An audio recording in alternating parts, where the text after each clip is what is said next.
Good morning, guys. Welcome to this Wednesday, May 6th. And oh boy, do we have a rally going on in the overnight. I guess there's something happened on the some breakthrough or some good news on the Strait and the Iranian situation because oil is absolutely tanking down to $90 a barrel and market rallying higher and at a pretty good clip. So yeah, something happened. We also had earnings come out yesterday. They believe AMD reported. They also popped like crazy. That's a stock which is right now on fire, putting Nvidia to shame, I guess. But man, that one is up. As you see, they gapped up like $60 or something. That's pretty spectacular. So let's see here, but what is it actually? That's AMD up like $60, 17%. They closed at 360. They're up at 417 right now.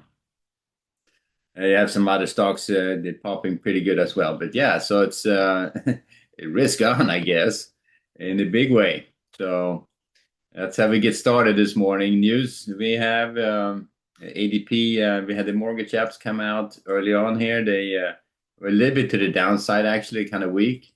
We had the we have let's see. We had the ADP report coming out at 8:15. The Treasury refunding statement at 8:30. I don't know if that's going to be a big deal, but Treasury refunding at 8:30, and then an old report. No, so not much news to drive the market today. Pretty much a light news day, and I guess we're going to have to see how the market feels all about the this little move to the upside. This little crazy move in the upside. So they pop pretty good here. Now they have been drifting lower here after the initial pop. This big rally we had here going in from 4 or 5 o'clock in the morning, all the way up here to like 7, and now they're drifting back down again. So go figure, right? It is tradable. I mean, I'm almost kind of popping on a trade here, but it's it's almost like you wonder what's going on. So when you don't know quite what's going on, CG they drive it up, they drive it down. You never know when you're going to get the reaction. So yes, had to be trading it with a little bit of caution, but it's very tradable. It is moving, and even if you're on the wrong side of the direction, you certainly you know you have a little bit of momentum in each way, so you can probably get to a break-even trade. But right now, it looks to me like we are definitely on we are on the upside for sure. So I would just start both the ES and Nasdaq from the long side of the market. Look to buy weakness, and it's the move out of the middle continues. Put it that way.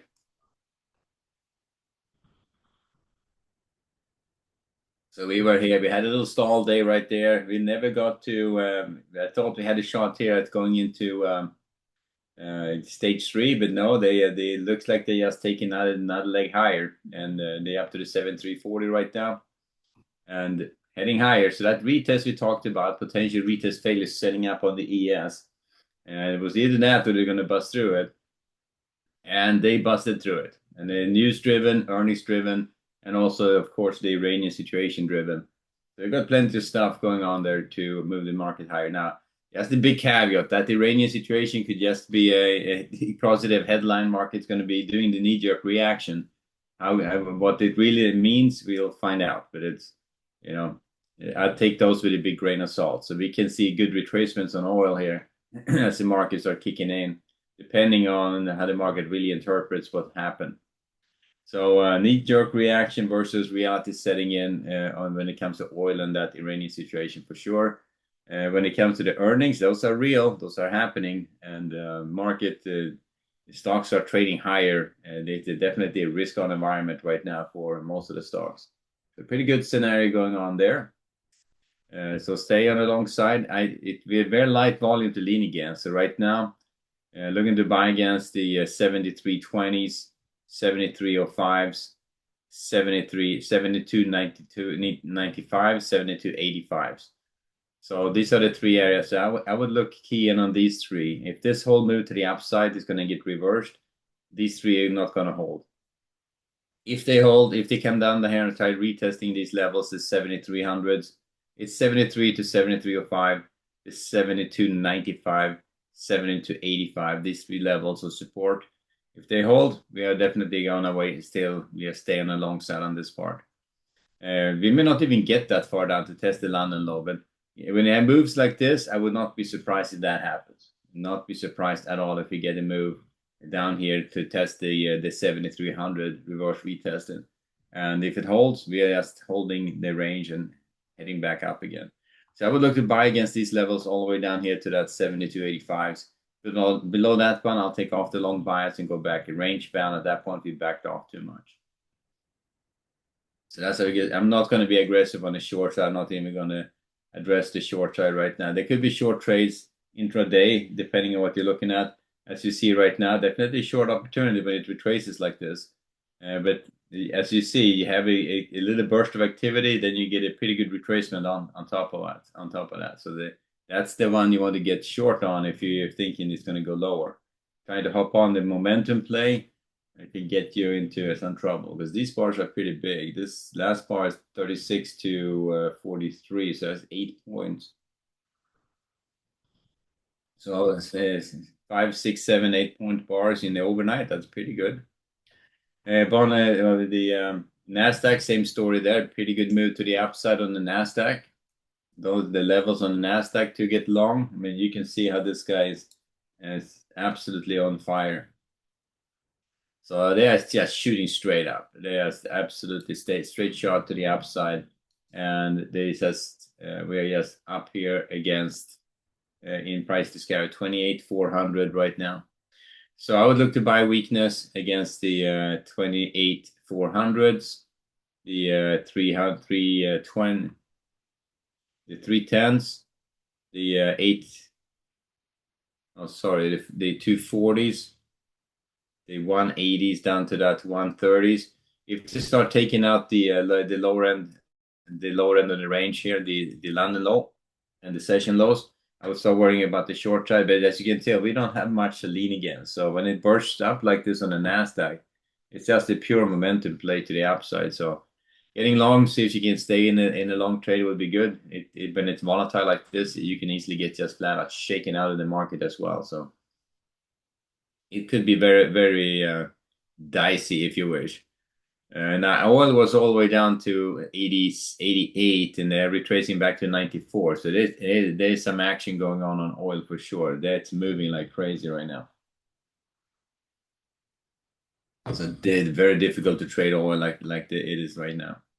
But looking to buy weakness, 28,400s, 310s, 240s, down here to that 270s, 220s, and the 170s for rotations back up again. So what the hell? It keeps snapping back on me. That just means it's too much range on the chart, and it wants to recenter it. You can turn that off on the profile if you want, but these lower areas here these lower areas right here. Yeah, so my scaling is off there. There you go. So 170s, 130s down to the 28,000s. Yeah, 28,060s. But this is so these three the lower areas to support here, the 320, 310s, and the 240s I want to key in on. Below that one, yesterday's day session. If that comes out, bets are off for sure. But I mean, you're going to give the Nasdaq a little bit more room. So looking to buy weakness even down into this lower range, but a little bit less aggressively below the session lows. Because it's if it retraces that far, there's definitely a little bit more going on than just a early weakness. But then with the range they have, I would not be shy about buying against these lower areas as well. Snapping back again here, so looking to buy weakness with Nasdaq and the ES, and not going to be very aggressive on the short side. And you can see here, like how big bars we get here. They retrace it a bit and hammer it hard. And this is difficult to trade. I mean, it's just a lot of action going on with this. A lot of volatility happening right now. Bond market.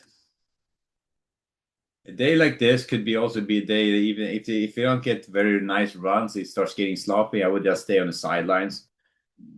No point in engaging it if they have got a lot of side track or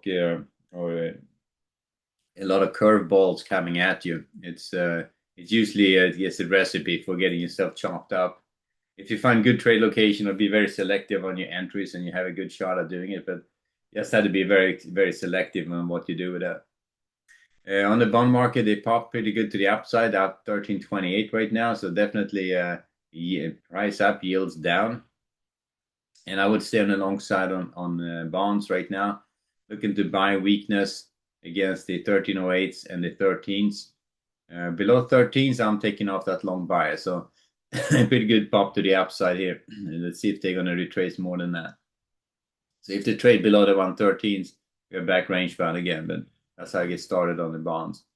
Definitely a little bit less crazy on the range, but it's moving pretty good though on the bond market.